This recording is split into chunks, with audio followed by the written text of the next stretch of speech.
Ini menarik untuk dibahas. Saya pernah baca buku. Di situ ada hadis bahawa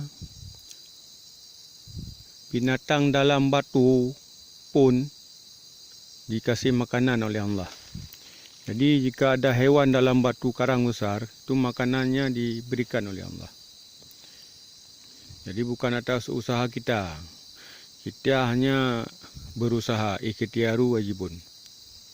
Dah, apa maksud yang ingin saya sampaikan? Ini ada batang kenirai ya. Batang kenirai ya. Ini batu besar. Coba lihat, ini batu besar. Batu besar. Ini batang kenirai ya. Batang kenirai ini tumbuh di atas batu. Sekarang kita copot. Nggak bisa dicopot. Nggak bisa dicopot. Dia tumbuh di celah-celah batu yang terbuka begini. Ini celah-celah batu yang sudah terbuka, dia tumbuh di sini. Ini nggak bisa dicopot. Hampir mati dia. Nggak bisa dicopot. Tumbuhnya sangat kuat.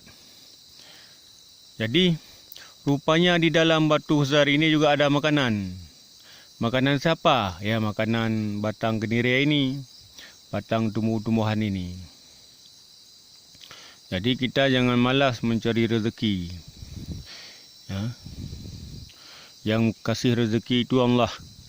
Sedikit tidaknya, sedikit banyaknya, itu Allah yang kasih rezeki buat kita. Ada hamba yang diberikan rezeki itu melimpah banyak. Ada hamba dikasih rezeki cuma sedikit, cukup makan. Itu Allah yang tentukan. Allah Maha tahu, Maha mengetahui. Jadi buktinya sekali lagi bahawa di dalam batu ini juga ada makanan.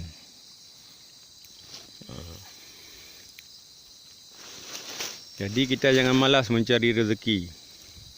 Di mana saja tempat kita tinggal, itu ada rezeki. Banyak dengan sedikit, itu dengan Allah.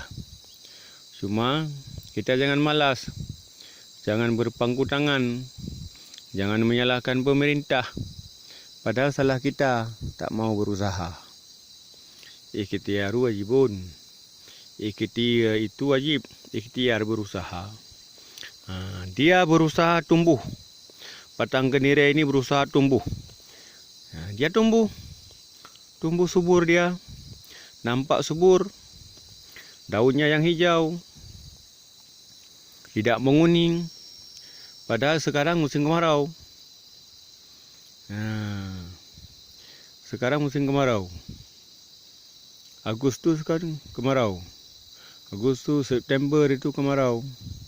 Tapi dia bisa hidup di dalam batu akarnya. Di musim kemarau dia tumbuh subur dan hijau daunnya.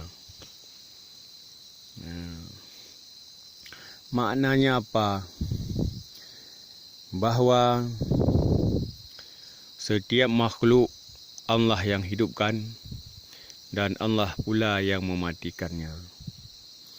Kita diminta berusaha.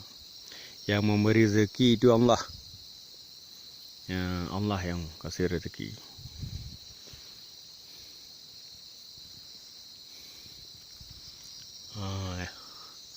Tu batang durian. Tu batang durian belum berbuah, batang durian. Ini batang langsat. Sudah lama berbuah. Itu rezeki, bukan kita yang berikan, Allah. Contohlah batang kenirai ini. Dia akarnya di dalam batu, tapi dia tumbuh dengan subur dan hijau daunnya. Semoga dia besar batangnya. Nanti kalau sudah besar akarnya tumbuh di luar, lalu dia menjalar ke seluruh batu. Dan batu ini jadi makanan dia. Jatuh daun dia ke atas batu, daun itu membusuk dan jadilah makanan untuk batang kenire ni. Demikian.